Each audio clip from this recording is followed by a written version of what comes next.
Hello and welcome to Affinity, and welcome to the very last episode of the second series of the Absolute Beginners course. And if you've been following along, and I would say that you're not really a beginner anymore. So let's just have a quick look at what we've gone through in this series. So the link to this will be down below. And here's where you can click here to download the files so you can go back and practice everything again, which is a really good way to do it. The files, by the way, I'm giving away free to use, but note they're just not as high resolution as the original pictures because they were 20 megabytes per file. So that would have been quite a lot of downloading. So I've kind of trimmed them a bit, but they're certainly still very usable. So all you do is you can click on that one there and you can download it, and these are all the episodes here, all the things we did. We looked at, we had a little bit of practice with the perspective first, but then we got into the main subject of this series, which is layers, and we did various examples along the way. We introduced new adjustments and things. We looked at groups, the control panels. We did full edits along the way just to show things. We did gradients, shapes, masks. Masking is quite important in this very useful way of doing things. We talked about using child layers as opposed to the new layers, and layer effects as well, and also even things like selective color, which is quite an advanced thing to use. And finally ended up with a vignette and a full edit. And in here, if you want to get to the file on that, if you go to the YouTube Absolute Beginners course there, you can click on it here, or you can click on the Affinity photo up here. There's many ways to get to it, and go to the categories here.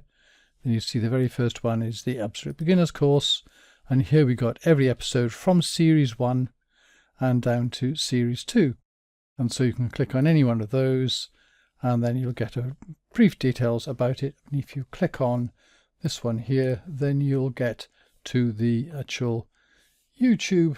And yes, I know there are adverts, hope you don't mind, but they're only at the beginning. I deliberately don't interrupt each file because if you have something going and it stops and then you've got something else, it's a real bit of a pain, isn't it? Anyway, so you can now get a picture, and you can look and say, what would I like to do with this? And you could go, well, I'm here. I can look at the assistant manager up here, and it says I'm adding adjustments as child layers. That's okay. So it's going to come underneath as opposed to above. So I will click on adjustments here and go to curves. And if I pull the curves down, it darkens it, but without making everything completely black and white. It only makes it in a sort of a nice darkening. But then you've got the built-in mask as well. So if I click on this here, I can many ways to invert it. I right click that. Can I see it there? No, I haven't got an invert in there. So I look up in the layer panel up here. There's the one I need. Or I could have clicked Control I. And note I've inverted the mask there, so I can't see this anymore. But it's gone black, so I need to paint in white on it to bring it back. So I go to a paintbrush over here, make sure I'm selected white, and you can see underneath the mask here where it comes back. Here I've got the opacity set to 100. I've got hardness, so it's a very soft brush, so there's very blurred edges, so it doesn't doesn't look funny. But typically in this I would bring this down to around about 20%.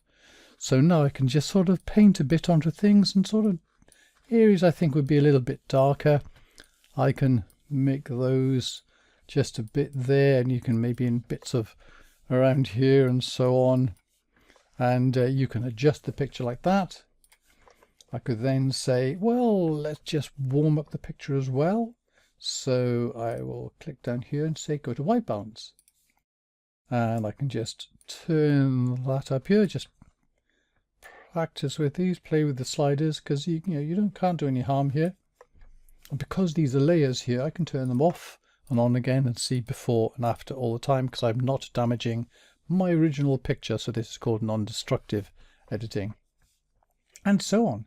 I can do all sorts of other things, but we've been through it all, and because I've given you now the files, you can go and do them yourselves on the files, as in all the videos.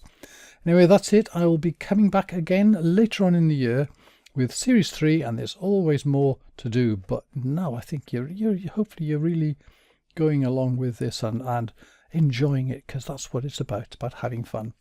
Anyway, that's it, and thank you very much for watching.